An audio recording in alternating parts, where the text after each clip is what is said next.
I'd like to welcome everybody to today's presentation. We're going to be talking about guilt and obviously interventions to help people deal with guilt. I am Dr. Donnelly Snipes, your host. We're going to define guilt, explore the impact of guilt, and identify activities to help people deal with guilt. All right. What is guilt, though? Guilt, as I conceptualize it, is anger at yourself. And interestingly, it comes from an old English word that means delinquency. It can also be defined by Merriam-Webster as feelings of culpability, especially for imagined offenses or from a sense of inadequacy or self-reproach. Think about the clients that we work with, and maybe ourselves, if you're one of those people who tends to have a high guilt meter. How many times do we feel culpable? Do we feel responsible for something that is within or not, maybe not even within our control, and we feel guilty about it? The imagined offenses, obviously, guilt is not necessarily grounded in reality, and we're going to talk about some of that. And a sense of inadequacy. A lot of our clients have a sense of not being good enough. They have low self-esteem, which perpetuates feelings of guilt. Nowhere does it say that guilt is related to things that you actually did wrong. Sometimes we feel guilty for things because we think we should have done something else, or it is that imagined or perceived slight or fault. And it's important for everyone, I won't just say clients, it's important for everyone to really look at those things that we feel guilty for and identify, did I even do anything wrong here? Do I feel guilty for setting boundaries with my friend? Do I feel guilty for sleeping in on Saturday? Neither one of those is necessarily a unhealthy or wrong thing to do. So we want to really examine why we feel guilty about it, why we're angry at ourselves. What can guilt do?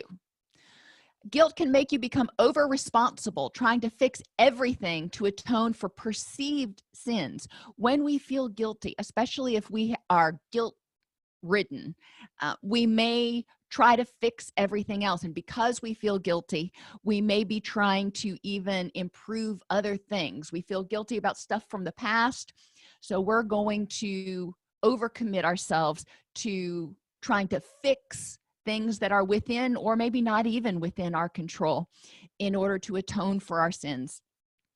And that can get really exhausting. Is it good to engage in random acts of kindness? Sure. A lot of times that makes us feel a little bit better.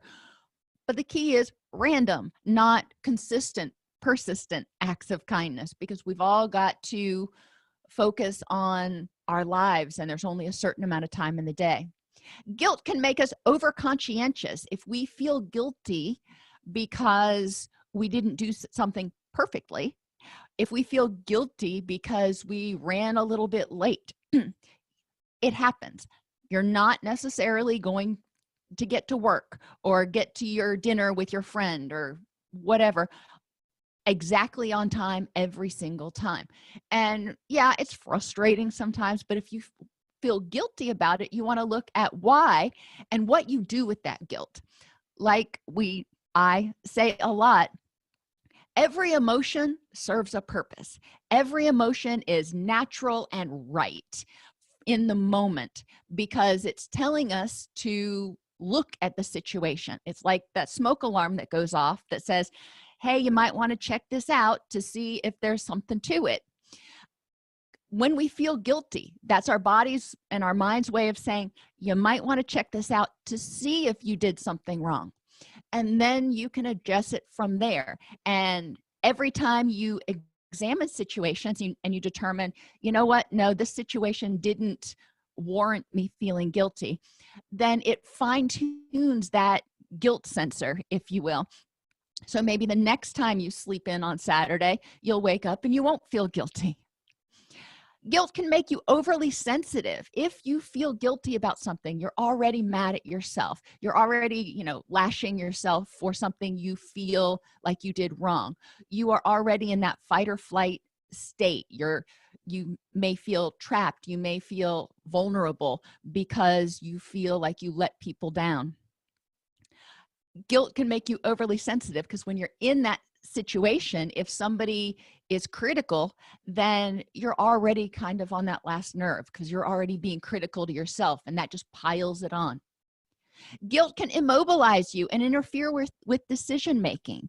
You may feel guilty about not being able to go to your kid's ball game tonight because you have a work meeting or something, and that guilt may immobilize you if you're trying to decide, well, do I call in sick today so I don't have to go to that meeting tonight, or how do I handle this with my kid? Either way, I'm going to feel guilty because I'm not holding up my commitments to both people at the same time. Helping people make decisions. Sometimes it's a decision between the lesser of two evils. Guilt can create codependency. When we feel guilty about a lot of things, we can put ourselves in a position of trying to rescue somebody else in order to atone for our own perceived failures or whatever we feel guilty for. Guilt can overshadow other feelings. It's hard to feel guilty and also feel elated at the same time, or curious or outgoing, or whatever feeling you want to identify. Can you have them concurrently? Certainly, but guilt takes away. You only have so much energy, and you can have 100% of it over here with this happy, euphoric emotion, or you can divide that energy and you have guilt and anger and whatever else over here taking 20, 40, 60% of the energy. Then you only have a fraction left to feel happy. So it can create a balance problem. Guilt can mislead you. When we feel guilty, we're often shoulda, coulda, woulda-ing ourselves. We need to examine that internal voice that says you should have done this or you shouldn't have done this, and ask it, who says? Who the heck says that I should do this all the time? If I should go to the gym every single day, who says? Who is the one that says that I shouldn't take a day off? Who says? And it comes back to looking at, are we putting pressure on ourselves unduly? Are we misinterpreting other people's expectations of us by trying to mind read? There's a lot of different things that are going on. Couldas come up because hindsight is almost always 20/20. I could have done that differently in that situation. Well, maybe you could have, maybe you couldn't. However, you didn't. Therefore, learn from it, and move on. Holding on to that coulda and trying to figure out and being angry with yourself indefinitely for not doing something the way you think you could have doesn't do any good. If you identify ways you could have handled it better, learn from it so you don't make the mistake again.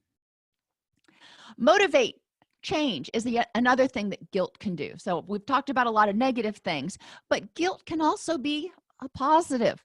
Occasionally we're gonna feel guilty, and that may be necessary in order to help us exercise self-control. If you have a fifth piece of pie, you may feel guilty for it. You also may be in a diabetic coma and sick as a dog. But that aside, you may feel guilty for having that fifth piece of pie. Guilt there tells you, you might want to check this out. Maybe there's something you should have or could have done differently. And is it accurate? Is this something that you need to be angry at yourself for, or is this something you can learn from? What do you need to do in this situation? Guilt is a form of anger. We want to help people use guilt to help it kind of guide their conscience. If they do something, if they lie to their best friend and they feel guilty about that, well, shoulda, coulda, woulda. Maybe you shouldn't have lied to your best friend. I don't know. I don't know the situation. Let's look at it and decide, what to do with this. Remember, guilt is self-anger. Holding on to anger doesn't do any good. Anger is that part of fight or flee. What we need to do is figure out what the threat is, figure out, what we're angry about and how to improve the next moment. What do we do with this? Do we learn from it? Do we let it go? In the example of sleeping in late, that's not something necessarily to learn from. You wake up late and you're like, oh, I feel guilty that I slept in till 9 or 10 o'clock or whatever it is. And that's not something you need to forgive yourself for. That's one of those things you need to go, it's not worth feeling guilty for this one. Where does guilt come from? Well, if you want to go back into Erikson's stages, and y'all know I love Erikson, autonomy versus shame and doubt is really where we can start looking for guilt to start to develop. And this is your toddler years. This is your potty training years. You remember Freud was very interested in this period of time for anal retentiveness and other things.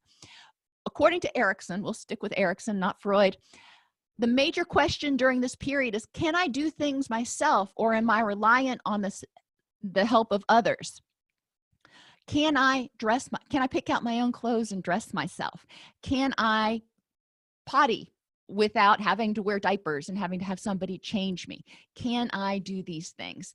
And, little kids will explore, and they're developing a sense of will and self-efficacy. They're developing that sense that it's okay to do things. It's okay to try things, and they have the power to affect themselves and their environment. When they're criticized, overly controlled, or not given the opportunity to assert themselves, people may begin to feel inadequate in their ability to survive and may then become overly dependent on others. You notice I say people here and not children, because once we go through those stages, it doesn't necessarily mean we don't have some issues that, occasionally we go back to. If you're in a relationship as an adult, maybe you sailed through those developmental stages without a problem, and you get into a relationship as an adult in which there's domestic violence, verbal, emotional abuse, and you start feeling heavily criticized, overly controlled, and not allowed to assert yourself, then you're kind of put in that position where you may feel inadequate in your ability to survive and become dependent on that person that is in your life. And it can create a sense of shame if you disappoint that person, if you put you back in that infantile sort of place cognitively. Initiative versus guilt is the next one. And remember Erikson's stages. The major question is, am I good or am I bad? Do I have a purpose in life, and am I acceptable? And if I don't feel acceptable, then I feel guilty because I don't know what other feeling to have, or I may feel shame when I try to do things and my efforts are squelched every time. When efforts to engage in activities are stifled by significant others, people begin to feel that their self-initiated efforts are a source of embarrassment. They may, my daughter is turning 16 tomorrow. Oh my gosh. And, she has gone through multiple phases, as all children do, trying to find herself. And not all of them have been my favorites. However, I felt it was important, as long as she was safe, to let her explore those phases and not be overly critical. I mean, she went through one phase where she was wearing all black and had the black nail polish and everything. It seems like a lot of kids go through that. But is it my favorite? No, it wasn't. But, she went through that phase and, moved on. She went through a phase where she wanted to have purple hair. And thankfully that one didn't last long. But I didn't criticize her. And, it wasn't a source of embarrassment. Is it how I would want to do my hair? No. Is it how the nail polish color I would want to wear? No. But, that's okay. She's different than me. And it was important for her to be able to take initiative and try to explore who she is and learn that she's acceptable and lovable for who she is, regardless of how she dresses or whatever other phase she's in. If the person questions are treated like a nuisance or embarrassing, then the person may also feel like a nuisance. With little kids, during this initiative versus guilt stage, they're in the why stage. Why is the sky blue? Why is the dog running? Why? And that can get exhausting for parents and other people. So when that child's questions start being treated as a nuisance, they may feel guilty about it. They may feel guilty about being curious or inquisitive. I remember Sean, my son, my oldest, bless his heart, we would go to the museum and we would go on a tour somewhere, and he was just so stinking inquisitive. Every time we would stop, he would have questions, and lots of them. And they were on point. I couldn't argue with what they were, but it was important for him to be able to ask them. But at a certain point, he had to learn how to, temper himself. We went to a sanctuary, a lion sanctuary at one point, and we had to have a talk with him ahead of time that only ask 1 or 2 questions each time, and then if you want to ask more questions at the end, that's okay, but the tour needs to be able to progress. Once he understood the why can't I ask all the questions I want when I want, he was good with it. And I mean, he was like 6 or something, 7, so obviously people gave him a little bit of latitude. It's important as that we treat other people, not just kids, but other people, when they ask questions, like their questions are important, whether it's your subordinates, your clients, your children, your friends, so they don't feel like they are a nuisance. People who are over-directed by others may struggle to develop a sense of initiative and confidence in their own abilities. And again, in the right situation, and I use the term right kind of weird, in adulthood, we can get back into a scenario where we are over-directed and over-controlled in domineering relationships, and we lose our sense of initiative and confidence. The following things can cause guilt in the person, in the actor, or their significant others. Addiction. If you develop addiction, you can feel guilty that you're using, and people around you may feel guilty because they don't know how to help you. They may feel guilty because they think that they caused it somehow. So guilt, there's plenty of guilt to go around. Abuse is the same way. Abusers generally feel guilty, not always, but generally feel guilty after an abuse episode, which is why you see in the power and control wheel, there's that honeymoon period where the person feels guilty and swears they won't do it again. But also the victim in the abuse situation may also feel guilty because they have been told that if you made me do this, if you wouldn't have XYZ, coulda, shoulda, woulda, then I wouldn't have had to lose my temper. It's important that we help people examine the semantics when they are exploring their guilt, and help them take responsibility for what they have responsibility for, but also help them put responsibility where responsibility is due. Relationship issues, when there's infidelity or divorce, both people can feel guilty about what happened and how things went down. In parenting, non-supportive or absent parenting, the parent may feel guilty for not being able to be there, and that's whether they're not there physically or not there psychologically because they're clinically depressed or addicted to substances or whatever. And the child in that situation often also feels guilty because they think very personally and very dichotomously, so they figure they must have done something to make the parent not want to interact with them, so they feel guilty. Crime by the perpetrator and the victim in certain circumstances, not, there's a lot of crimes where the perpetrator does not experience guilt, but there are a lot of circumstances where they do. And the person who commits the offense, maybe it's an assault and battery. The person who assaults the other person may feel guilty about it later. And the victim may feel guilty because in some way they believe they brought it upon themselves.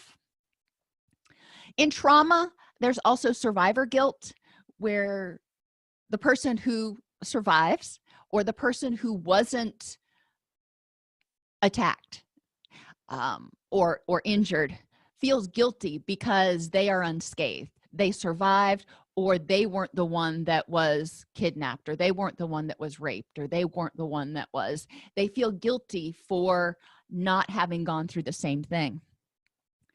And cultural expectations can also be sources of guilt, where your family or your church or your community says you should behave this way, especially in tight-knit communities where there are lots of rules for how we, quote, should behave.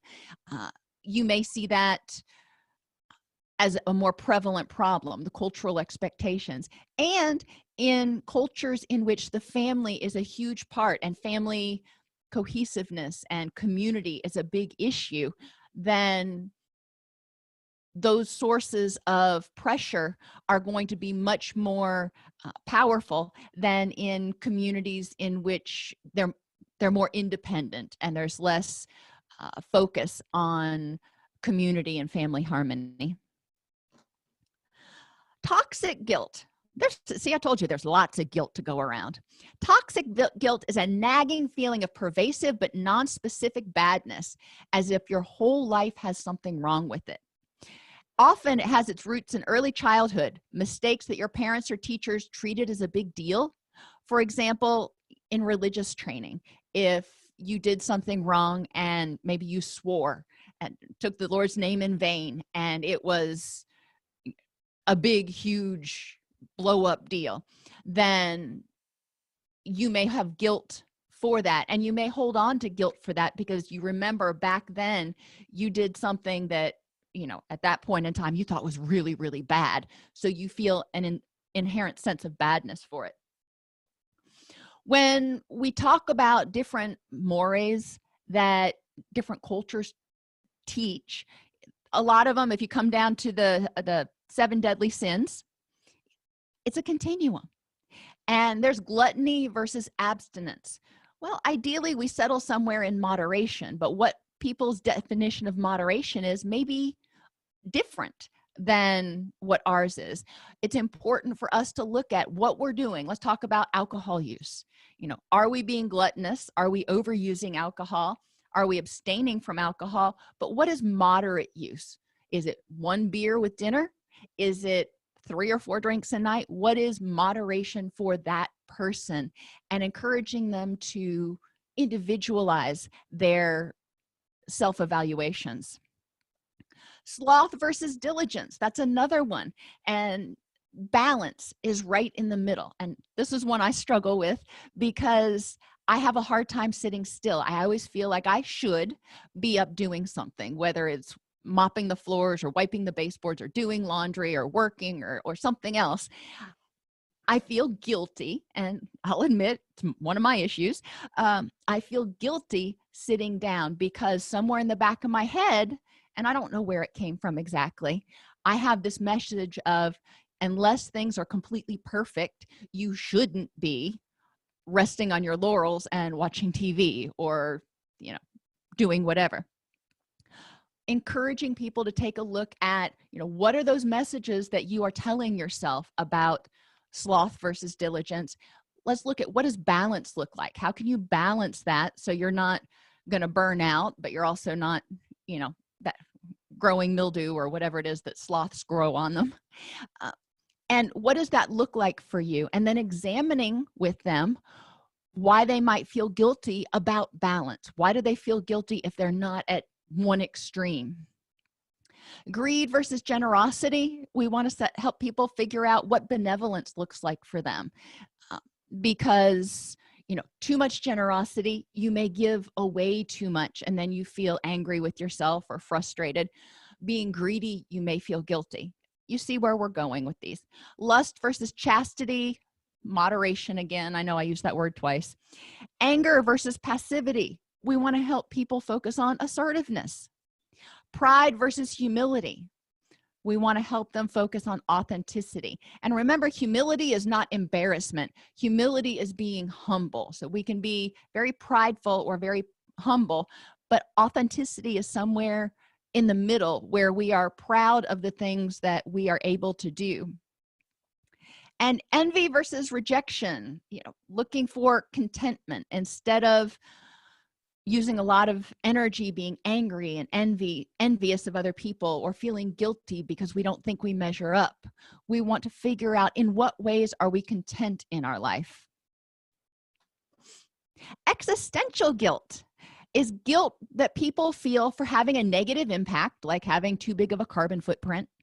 Guilt you feel for having more than somebody else if you have a home and there are homeless people, or guilt you feel for just surviving. When toxic guilt gets mixed up with existential guilt, people often suffer from a feeling that they're responsible for everyone else's pain. If you feel guilty for having a negative impact, let's go back and look at toxic guilt, and that develops into a nagging feeling of pervasive but non-specific badness, then you're going to kind of be stuck. And this is where you see a lot of people start overcommitting themselves and volunteering and doing all kinds of things to try to right all the things they perceive that they've done wrong, because they've been successful, or they've been happy, or they have basic needs. The shoulda, coulda, woulda game. I coulda, shoulda, woulda, but didn't go to the gym. Okay. And this kind of goes with acceptance and commitment therapy. We want to get back into that radical acceptance. Yeah, maybe I could have gone to the gym this morning, but I didn't. Is there a point in feeling guilty about that? And, maybe I'm a little bit irritated with myself for not doing that. So what do? I figure out, was it important for me to go to the gym this morning, or was it more important to take a day off and rest? Or how can I prevent that from happening again so I don't miss another scheduled workout? I shoulda, coulda, woulda, but didn't call my friend. Okay, it happened. Again, how do we learn from this? What came up that kept me from calling my friend? And, do I feel guilty about it? Is that person any the worse for wear? Maybe they didn't even know you were going to call them, so they don't care because they were oblivious. If you told them, I'll call you at 8, and you didn't call them, okay, that may be considered a little inconsiderate. So what do you do about it? You apologize and figure out how to avoid breaking promises. And again, I shouldn't have but did have that second piece of cake or fifth piece of pie. Well, without unhealthy means, there's really no way to unring that bell. What are you going to do about it? Feeling guilty, not going to get you too far. It may encourage you to learn from it and decide how to manage your eating habits a little bit better. However, you can't unring the bell. Guilt is just anger. Anger tells us to take a look at something and learn from it or let it go. I shouldn't have lied. I shouldn't have called in sick.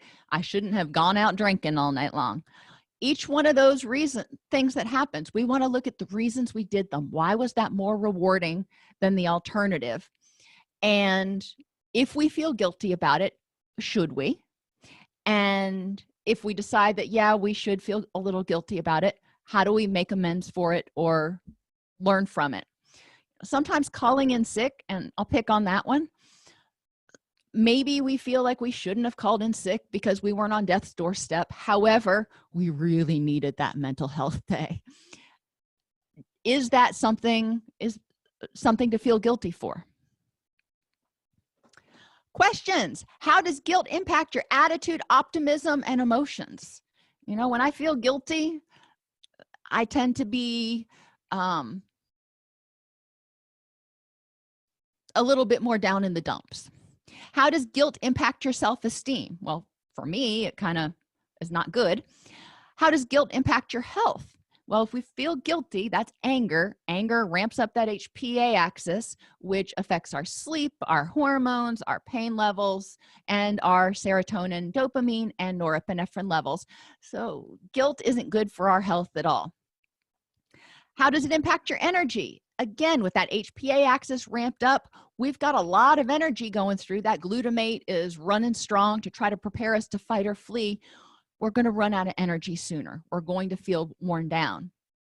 How does it impact other areas of your life, like your relationships or your work? If you're feeling guilty,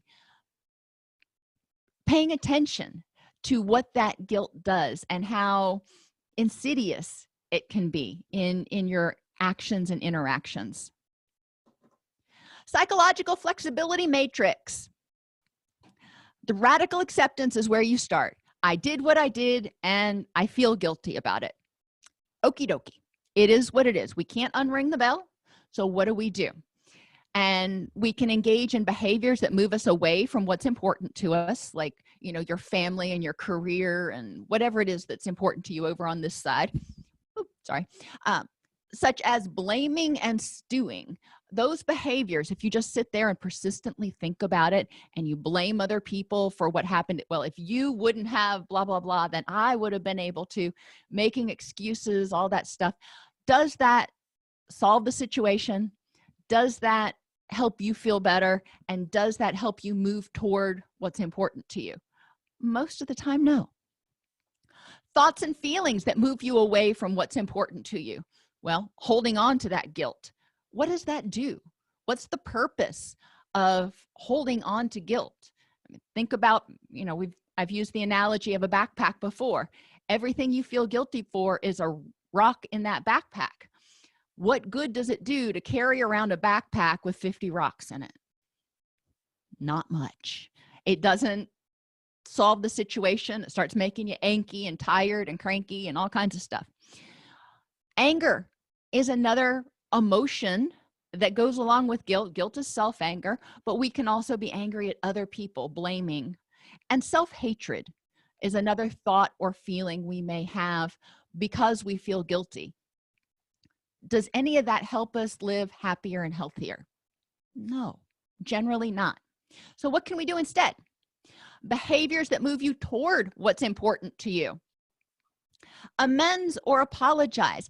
If what you did what you did and you look at it and go, you know what, you're right, or I quote should feel guilty for this because I made a mistake, I didn't keep that promise or whatever, then okay, one of the things that you can do is make amends and apologize for it. None of us is perfect, and most people recognize that they're not perfect either. If you approach someone with genuineness and authenticity and apologize and then don't do it again, that often moves you towards that place of feeling empowered, efficacious, happy, and connected with others. You can forgive, and it may be forgiving yourself, it may be forgiving other people, whatever it is, but forgiveness is another behavior that can help you let go of guilt, especially forgiving yourself. Sometimes it's not something that needs to be forgiven, but if it is, holding on to that guilt and resentment and holding on to that thing that you did 15 years ago that you know was wrong, what good does that do? Why would we carry around that rock in our backpack for 15 years? It doesn't do any good. Thoughts and feelings that move you toward what is important to you include acceptance that nobody's perfect. Acceptance in the case of existential and toxic guilt that it is what it is. I have a home, and I've worked hard to have a home, and some people don't have homes, and there are things that I can do to try to help them find housing and all that kind of stuff. But acceptance of the way things are as they are, it is what it is right now, instead of judging. And being compassionate with myself when I feel guilty, especially for things that really don't deserve guilt. Being self-compassionate and saying, you know what, it's okay. Some activities that you can do for guilt slips. They're kind of like permission slips. Identify what you feel guilty about and write each one on a piece of paper. Review the list and throw away the ones that are not in your control. And so throw those away, compost them, whatever. Review what's left and identify what you have already atoned for. You apologized and whatever. It's a memory, but holding on to the guilt surrounding it probably isn't doing you good. So throw away the ones that you've already atoned for and quit holding yourself hostage for those things. Quit holding that up as a certificate on your memory wall of the things you did wrong. We don't need to be reminded of the things we did wrong, especially once we've, kind of tried to fix it as best as we can. What is left, put in an envelope or jar and take out one each day to work on. Maybe you feel guilty because you don't call your parents enough. Okay, well, so when you pull that slip out, you're going to make a plan for how you can start calling your parents more regularly. Permission slips. Write yourself permission slips to engage in those things you feel guilty doing, but are actually not wrong, like setting boundaries. I give myself permission. Remember when we were in, grade school, we had to get permission slips in order to be in the hallway to go to the bathroom or whatever during class periods. These are permission slips you give yourself that give you permission to set boundaries, say no to things. Oh my gosh, you don't have to say yes to everything. And it gives you permission to ask for help. Some people feel guilty for asking for help from others because they feel like a burden or an imposition. Give yourself permission. Give yourself permission to take time off. Maybe have one of those things scheduled in, a permission slip for every Sunday from 2 p.m. until 8 p.m. It's your downtime, whatever works for you. Getting takeout. Give yourself permission to not have to cook every single night, if that's one of your guilt things. Give yourself permission.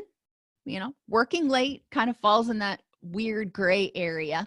Occasionally it needs to be done, and giving yourself permission to work late instead of feeling guilty about it while your family's off doing whatever will help you use your energy to focus and get that task done so that you can spend more time with them later.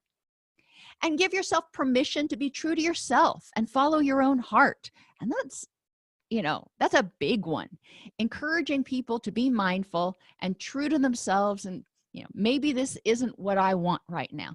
Give yourself permission to explore the alternatives. Maybe you're not happy where you're at. I regularly see posts of people who say they're, getting burned out in their job, but they feel guilty if they switch careers or they don't want to leave because they feel guilty and over responsible. Remember, that's where that guilt comes. They feel responsible for their clients. Well, generally, when you leave, you're going to have a step out period, but being true to yourself and recognizing what things, what behaviors, what feelings, what actions, etc., are going to help you move toward what's important in your life, being true to you. Maybe it's not, maybe you get offered a promotion and you decide not to take it and you feel guilty about it because it could mean, another $30,000 or something a year for your family. But being true to yourself, the money wasn't important. What was important to you was being able to spend time with your family and stay in your current house and not have to move to the big city or whatever it is. Giving ourselves permission. Guilt cards. On index cards, 30 or so things that people commonly feel guilty for. And this is one of those group activities. Put the cards in a box. Have group members draw a card from the box and explain where the guilt originated, what can be learned from that experience, and how the person can address that guilt. So, for example, you might have a card that says, Sally lied to Jane about being tired and wanting to go to bed early so she could go out with Susan. I don't know. Okay. And she feels guilty then for lying to Jane. Where might that guilt have originated? Well, that one's pretty obvious that we're not supposed to lie to our friends. What can be learned from that experience? Well, maybe when she went out with Susan, she felt guilty the whole time. And then afterwards, there's this impending anxiety that Jane, I think, was the one she lied to. I can't remember now. That her lie is going to be found out. And that, kind of takes away from all the fun of going out anyway. How can the person address that guilt? A guilt pack. And I alluded to this earlier. Make a list of things you feel guilty for and get a bunch of stones or bricks. Count how many guilts are on your list and add that many weights to your pack. And with kids, you're going to use smaller weights. You're not going to use bricks, but it can help kids start recognizing what is healthy and helpful in their life and what is not. And the fact that they don't want to carry around the guilt. Once a stone is put in their pack because they feel guilty, they need to figure out what they need to do to get that stone out of their pack. Put on the backpack and carry it around while you do housework or yard work or whatever. Think about how much guilt weighs you down and zaps your energy. How much harder is it just to get up off the sofa carrying all that weight? And, if you've been pregnant, you remember when you're in that, third trimester, how hard it is to get off the couch anyway. And that's not a backpack. But remember how much harder it is when you have weight you're not used to carrying to get up off the couch. Next, identify which guilt that you can either forgive, fix, or let go, and how you plan to do it. And then you can take those weights out of the pack. There may be a couple left that you're not sure what to do with, but 99% of guilts can either be forgiven, fixed, or let go. Learning to forgive. First, explore with people what forgiveness means. It's not saying whatever happened was okay, necessarily. It is choosing not to allow energy to remain stuck in the past and to use that energy to move towards your goals. If I stay angry with myself, if I hold on to this guilt, that energy is just stuck in this, carrying around this brick. And what else could I do with that energy besides carry around this brick? When I forgive, I say, you know what? I learned from this brick. I know how not to have another one of these bricks. So I can set it down and I can use that energy for something positive. Encourage people to identify how they can forgive themselves, learn from it, and move forward. And each guilt is going to be a little bit different, but we do want to encourage them to look at it and examine how they can let go of that self-reproach. And that usually takes a while. This is not one of those, easy peasy one-day workshop things. Set a no guilt allowed rule for when you're relaxing or taking care of yourself. And if you start feeling guilty, ask yourself if what you're doing is wrong. If you're sitting on the sofa and you're binging on Netflix because, you just are, is what you're doing wrong? And what is the worst that can happen? I can sit on the sofa and I can binge on Netflix and I can be like, well, I should be doing laundry or I should be doing this or that. And then I ask myself, in the big scheme of things, yeah, there's always laundry to be done. And when I die, there's always going to be laundry to be done. Does it have to be done right now?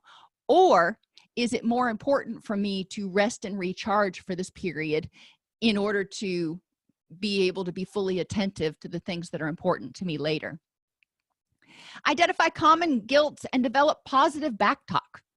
Encouraging people to talk back to that heckler in their head that tells them they shouldn't be doing something or they should be doing something else. Who says that you can have people either tell that heckler to shut up or to respond with who says or to respond with, like I said, with the laundry? There's always going to be laundry to be done. And it's more important for me to rest and recharge right now so I can be fully present for what's important in my life. Have people keep a guilt journal. Encourage them to keep a log of everything that makes them feel guilty and look for patterns. Maybe it's the critical voice of their father or overcompensating for something they did wrong in the past or think they did wrong in the past. Once they start identifying how much how many different things they feel guilty for and what triggers that guilt emotion, then they can start addressing it. The right and wrong game, obviously another group activity. Give everyone 3 pieces of paper. Have each person write 3 things they've done for which they feel guilty. Yeah.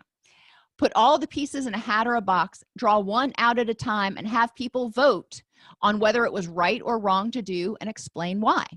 Is this something you should even, there's that should word. If we say, I've said should probably more times today than I have all year. Is it something that you should feel guilty for? And if so, why? Like we've talked about already, sometimes guilt is good because it motivates us to have a conscience. Doesn't mean we don't make mistakes. What do you do about it? And encourage people to theorize other reasons it might be right to do whatever was done. For example, if you cancel a night out with your best friend, should you feel guilty about that? Well, maybe not. What are some other reasons that might make it okay to cancel a night out with your best friend? Maybe your kid's sick. Maybe you are totally exhausted and you have something that you need to do, a promise that you made for tomorrow, so you need to get good sleep tonight. I don't know, but you can brainstorm, and that helps people get different perspectives on things they've done. They obviously haven't put their names on the things they did, and it also gives you a lot more stuff to work with that's germane to that particular group, as opposed to just pulling generic guilts out of the air. The Bill of Rights. I love this one. Have people create a Bill of Rights. I have the right to. The guilt that they feel. I feel guilty for sleeping in on Saturday. So on your Bill of Rights, what is your right? I work hard all week. There's plenty of food for the kids to make their own breakfast. I have the right to sleep in. Going to the gym when my inbox is full. I feel guilty for going to the gym instead of going straight to the office. Again, I have the right to take care of myself. My inbox is always full, and I will be more effective if I clear my head. Sometimes people feel guilty for not answering the phone. I know I'm big on that. I hate answering the phone. But I have the right to choose with whom and when I share my energy. I don't always have the energy, or it's not always the right time to pick up the phone. And we make those calls in the moment. And in retrospect, we may feel guilty. I know there was one time last year where my mother had fallen ill, and I didn't answer the phone right away when my stepfather called. I was like, I saw the call come through, and I thought I'll call him back in a little while. And then I found out that he was calling from the hospital, and I felt awful. I felt totally guilty. Looking at that guilt, is it something I should have felt guilty for? Well, there was no way I could have known that that's why he was calling. Did I call him back? Yes. Did I apologize for not picking up? Yes. But we want to look at, okay, I felt guilty. I need to examine it. Is this something I need to continue to lash myself for, or how do I need to handle it? Positive affirmations. And, I don't need to explain these. Because guilt erodes our sense of self-worth, a lot of times positive affirmations help people address guilt. And positive affirmations such as, I deserve to be happy. I deserve to have a house. I don't have to feel guilty. That's not quite as positive of an affirmation for doing whatever. Positive affirmations a lot of times are punished when we're children, because we're told not to be boastful. We're told not to be self-important. We want to help people be compassionate with themselves. And that's the positive those are the positive affirmations that we're after. The compassionate affirmations that say, you are good enough. You are lovable, even if you made a mistake. You are helpful, even if you say no and set boundaries some of the time. Those positive affirmations are good for people to keep reminding themselves. Self-forgiveness. Well, having people look at things that they feel guilty for, and we already talked about forgiveness a little bit, but having them look at that thing that they feel guilty for and asking themselves, what if I didn't feel guilty about this?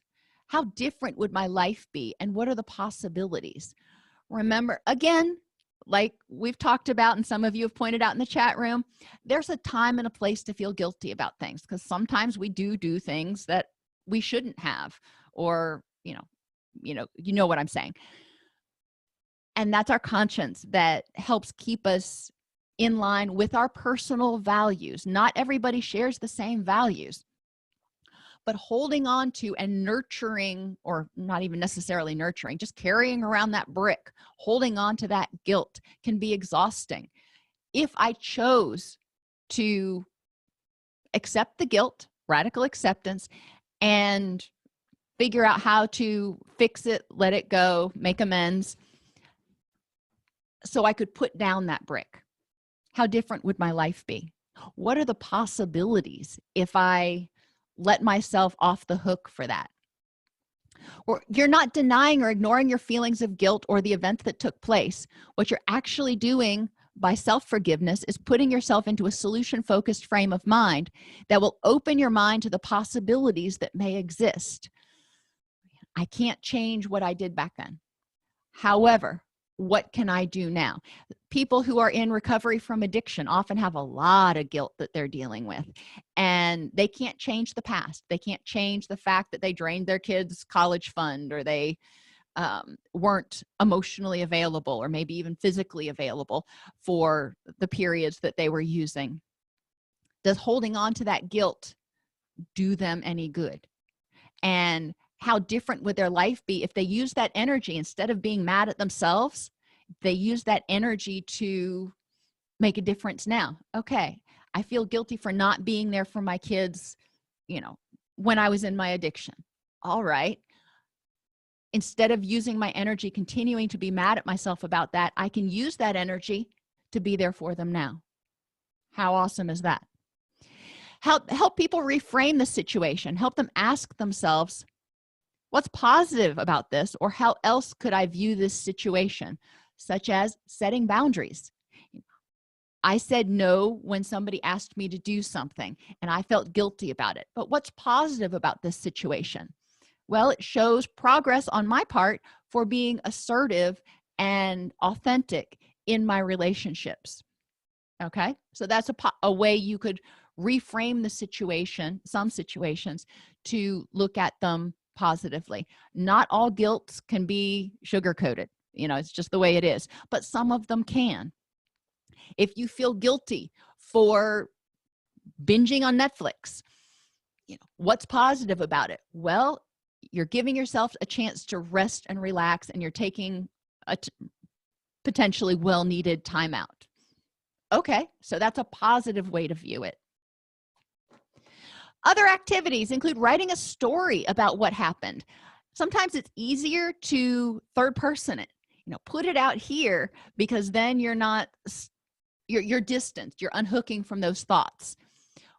What were the person's needs and motives in the situation, the main characters?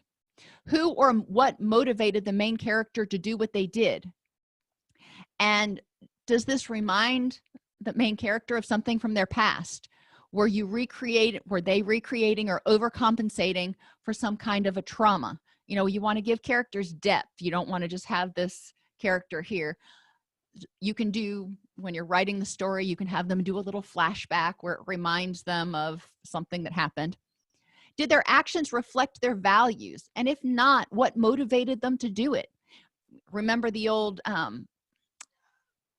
Hans thing for moral decision making.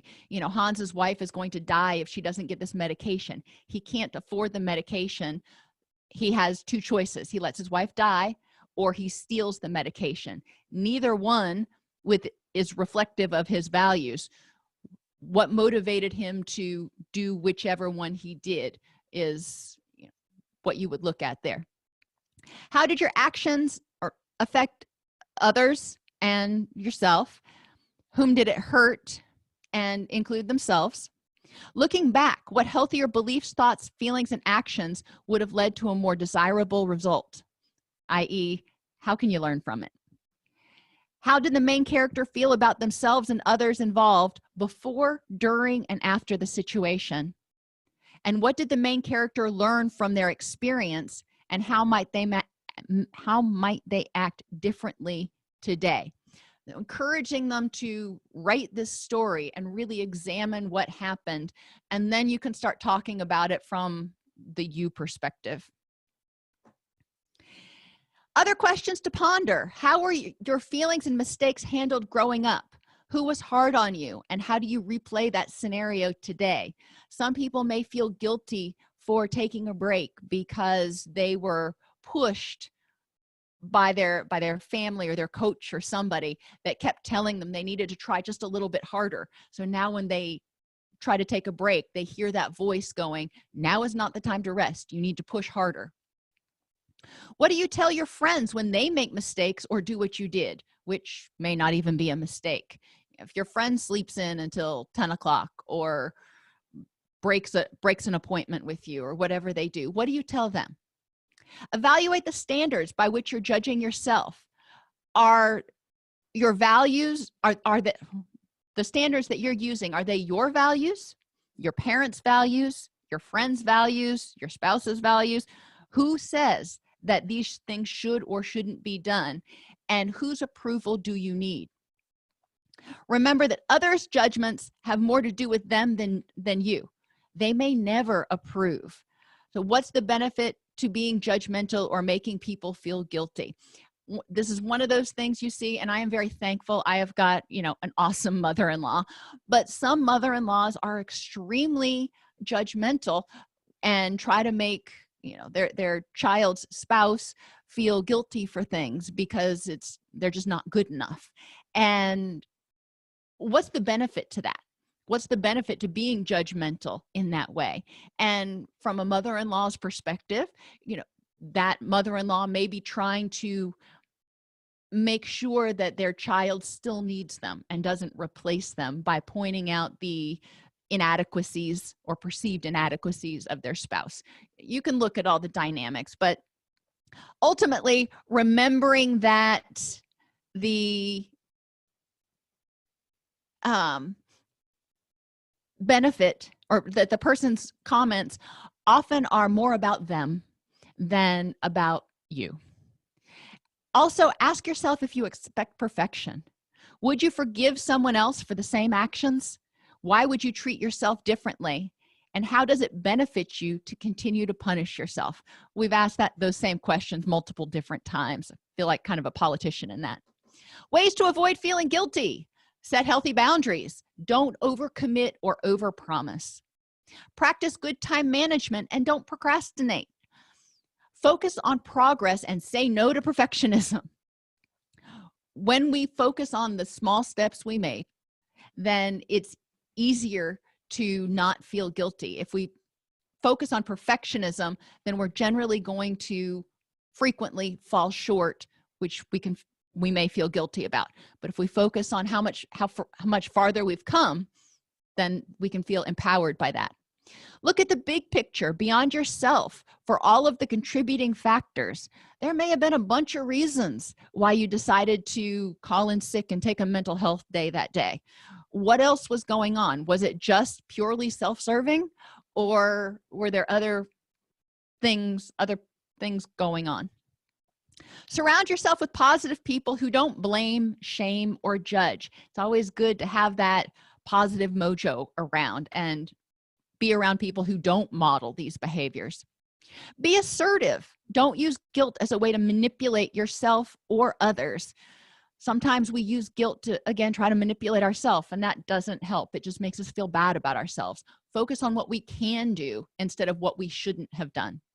Set realistic standards. Live authentically in accordance with your own values. And ask or communicate with other people. Don't assume you know how they feel about something. Maybe you didn't call somebody and you missed an appointment with them, and you think they're just going to be so mad at you, and you feel guilty about it because you are afraid you hurt their feelings and yada yada yada, and you call them up and they're like, yeah, no big deal, things happen. Gosh, you didn't need to feel guilty for the past 3 days because that person understood and didn't care. So it's important to ask and communicate and not assume we know how others are feeling. Guilt comes in many forms. It's largely anger at ourselves and energy tied up in the past. Holding on to guilt weighs us down. Encourage people to identify their sources of guilt and begin addressing them. Are there any questions?